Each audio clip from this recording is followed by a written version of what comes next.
Romualdez versus Mabanta. So ngayon dad, nireklamo ni former Speaker Romualdez itong founder ng PGMN or Peanut Gallery Media Network na founder na si Franco Mabanta. Kasi ang claim ng complaint ay ini-extort daw siya nitong si Franco Mabanta kasi ang sinasabi dito sa complaint na hinihingan daw siya ng mahigit 300 million pesos para hindi i-post ang isang video na naglalaman daw ng mga blackmail or mga paninira at mga ebidensya daw na makakasakit sa reputasyon ng ating former Speaker Martin Romualdez. So ngayon naman gumawa ng entrapment itong NBI na ginamit ang marked money na 75 million pesos para tanggapin ni PGMN founder Franco Mabanta. At doon nagkabukingan at nahuli at naaresto si Franco Mabanta. Ngayon naman ang sinasabi niya hindi siya guilty, siya ay inosente. At handa daw niyang labanan ng mga legalidad at ang kaso dito. At ngayon nagpost pa tong si Franco Mabanta sa kanyang PGMN or Peanut Gallery Media Network Facebook page na isa daw tong set up at kaya daw niyang i-prove na inosente siya. At dahil marami siyang mga ebidensya laban sa former Speaker Martin Romualdez, handa daw siyang i-post tong video na to at matagal na to itong video na to na handa. So ngayon dad, ano nakikita mo dito? Well, marami kasing angle to, no? Sabihin muna natin yung kanyang depensa, no? Let's talk about his defense, no? Kasi nga marami nang mga talakayan na tungkol sa kumbaga kanyang supposed guilt, no, on this particular issue na pangingikil to na extortion. Pero on his defense, ang sinasabi naman niya, pwede niyang labanan, kaya niyang labanan, no? Kasi nga nasa ano siya, para bang media consultancy business. So of course pwede niya sabihin na siya ay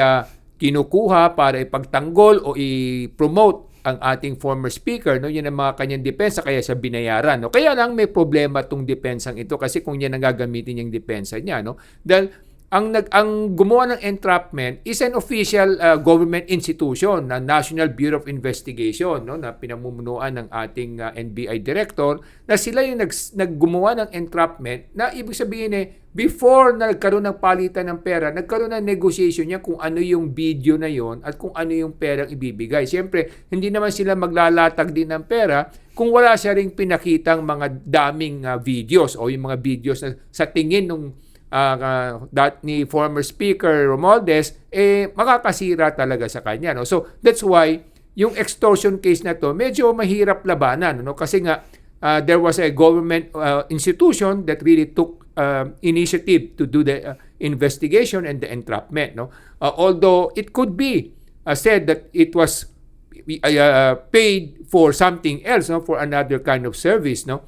But even so, definitely there was, prior to the exchange of money, there was some negotiation, there was some presentation of proof, or sinasabi nga nila parang proof of life, no, proof of concept, no, kung ano ipapakita niya. Siyempre, hindi rin naman papayag maglabas ng pera ang NBI o yung kampo ni Speaker Romualdez kung hindi nila nakikita yung proof of concept na sinasabi niyang laban sa kanya, no. That's why it's something that's very challenging kung sakasakali. Ngayon dad, maraming mga tao nagse-celebrate na nahuli itong Peanut Gallery Media founder na si Franco Mabanta. Pero yung, I think the one question na hindi tinatanong ng mga tao is, he was extorting supposedly mga 350 million pesos from former Speaker Martin Romualdez. At supposedly, nag-agree daw si former Speaker Martin Romualdez to give him a down payment of 75 million pesos. Ngayon yung tanong ko dad is, what made this Franco Mabanta so confident na meron siyang supposedly daming video na he thinks that he can charge former Speaker Martin Romualdez 350 million pesos? And the next question is, why would former Speaker Martin Romualdez even agree to such a crazy number? Kahit nasabihin natin may entrapment operation siya, does this mean na very likely that Speaker Martin Romualdez, or at least Franco Mabanta believes Speaker Martin Romualdez has at least 350 million pesos to just throw around to protect his reputation? Or is this video really so damning? And if so, why hasn't he released it yet? Yan yung mga question na sinasabi natin, no? Kaya that's why yung extortion case na sinampa ng NBI is a very strong case, no? Kasi nga, because of the fact that kung meron kang video na, let's say, derogatory or damning or kumbaga, it would be very revealing, no, as far as the misdeeds of our former speaker is concerned. Why did you not show it first, no, or to the media, or you posted it in your social media pages, no? Why negotiate, no, for the exchange, no? Ibig sabihin, the concept or the the intention is a little bit on the dark side, no? Kasi yung sinasabi natin, no, kaya nga mahirap, no, for people in the social media business or social media profession to use this as a way of making money, especially when you're dealing with politicians. Kasi when you're dealing with politicians and even anybody else, no, look, even if you make so much money, you have to look at the downside, no? Because in everything that you do, there's always a downside. And if you do something against other people or you use it like a blackmail, sinasabi nga nila, extortion, blackmail concept to, no? Tumagal itong klaseng concept kasi it can really put you in danger, no? Because buti nga, entrapment pa yun. Yung iba, baka siguro, ipapapatay ka pa nila, no? Or they will do something against you to really hurt you or go after your family also. So this is something that I would like to advise to all social media practitioners.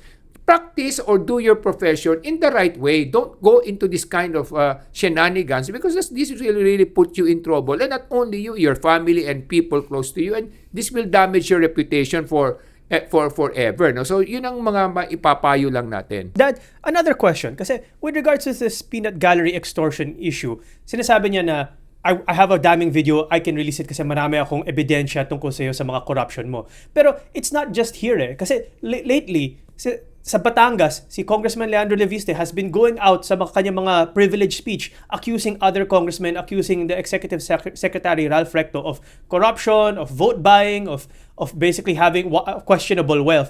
And then, syempre, si Ralph Recto nagde-deny. So, nagsisiraan sila on the media right now. And yung mga sagutan nila is basically, ang sinabi pa nga nung isa sa kanila is, if you keep telling lies about me, I'll start telling truths about you because I know kung gaano ka ka-corrupt. My question is that, apparently, marami mga tao sa ating gobyerno, alam nila na yung mga ibang kapwa nila may corruption. But only now are they threatening to say that or expose the corruption. So, is it for the benefit of the country that these people are fighting like this? And that they're not being honest about the corruption to the media? Rather, they're threatening each other na if you start exposing my corruption, I'll expose your corruption. Ano yung nakikita mo dun, Dad? Well, this is what we call divine justice. No? Yung sinasabi nating divine intervention. Di ba? Kasi nga, ang sinasabi nga natin, minsan, when you're powerful, you're influential, and when you're in authority, normally walang makapag-question, no? Walang makapagpatunay na may ginagawa kayong mali sa lipunan o sa ating sambayanan, no? Pero ito na nga yung sinasabi natin, sila nag-aaway o minsan sila nagkakaroon ng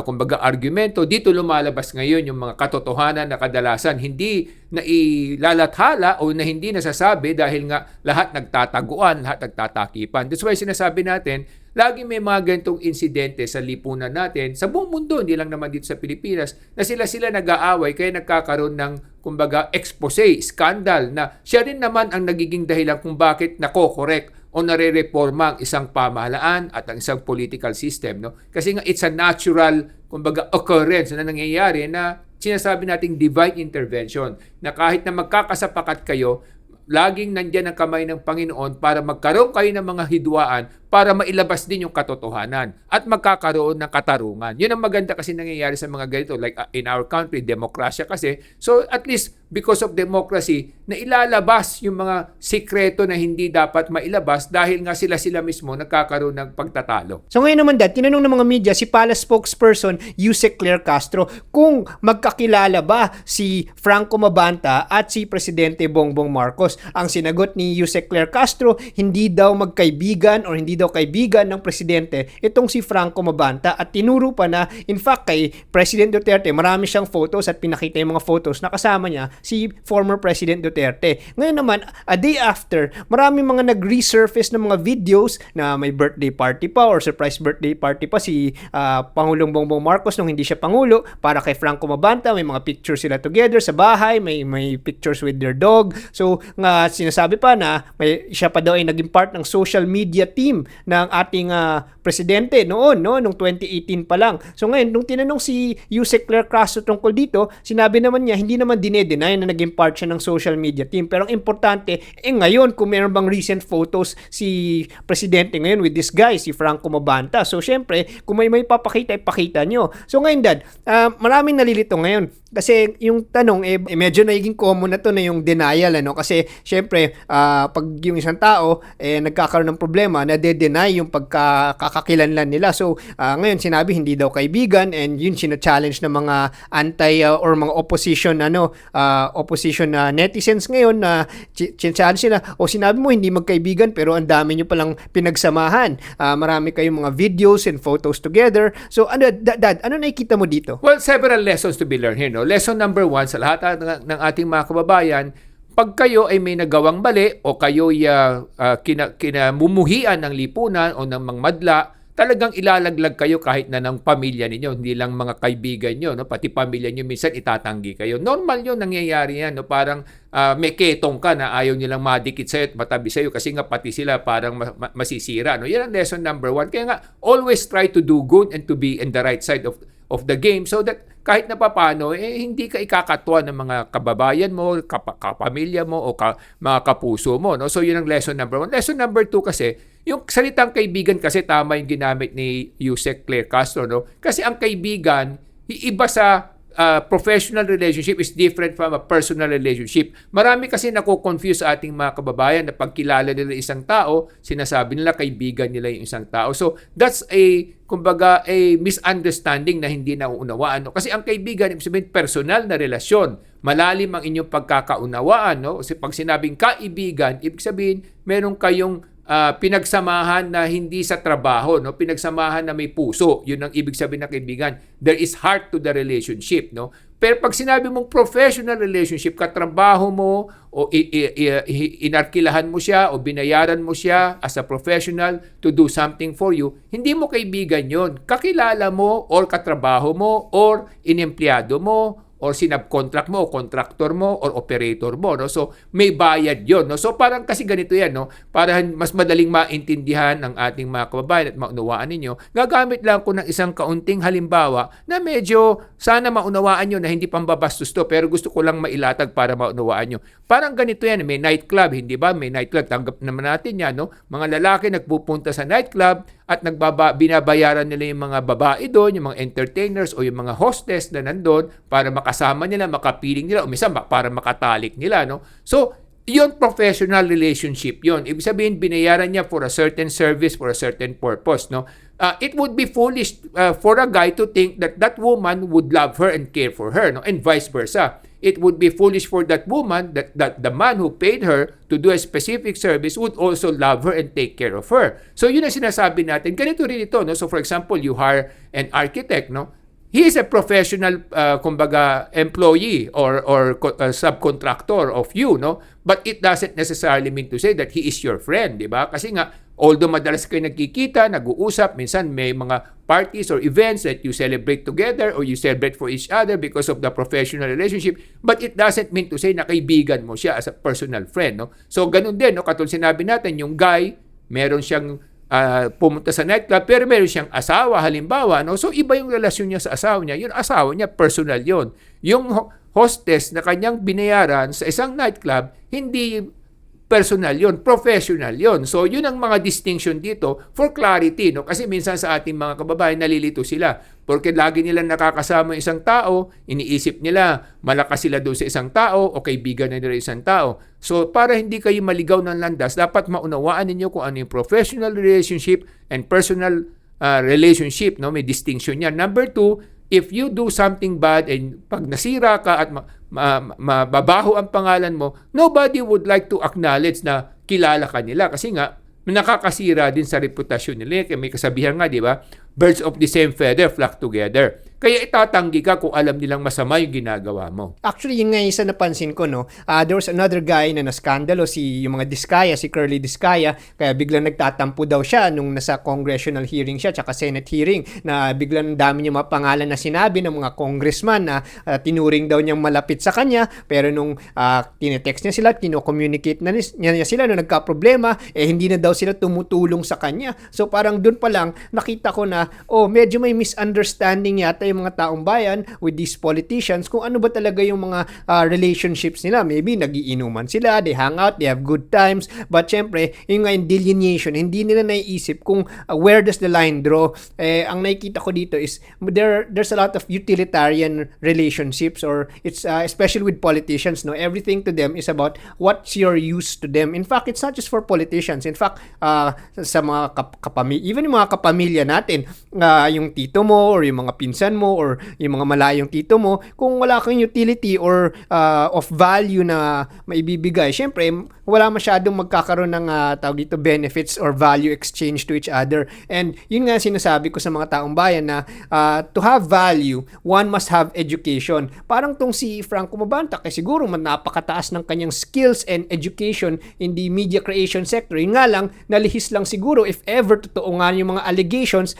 na siguro yung intentions of using it in the wrong way or in the right way is something that he should have deciphered kung ano yung tama at ano yung mali, hindi ba, Dad? Correct, tama yun. Yung sinasabi nga natin, di ba? Kasi nga, kung meron kang edukasyon, kung mataas ang pinag-aralan mo, at least mas alam mo kung ano yung mga pwede mong gawin na hanap buhay para mas malaki yung kita mo. But at the same time, it doesn't mean to say if you have a high level education that you will be taking the right road, no? Kasi nga dito na yung tinatawag nating moral compass, no? Kasi yung moral compass mo, napakahalaga niya, no? Yung moral compass mo should be anchored on the teachings of Jesus Christ, no? Kasi ibig sabihin niyan, pag nandun ka, naka-anchor ka dun, kahit na papano, lumihis-lihis ka man sa kaltasan, di ka malalaglag. Pero pag wala kang anchor ng mga tinuturo ng ating Panginoon, talagang minsan maliligaw ka ng landas at minsan mahuhulog ka pa ng bangin yan dahil sa naligaw ka na. No? So yun ang mga sinasabi natin na education is necessary for you to have a good livelihood and a good future, but at the same time, you should have to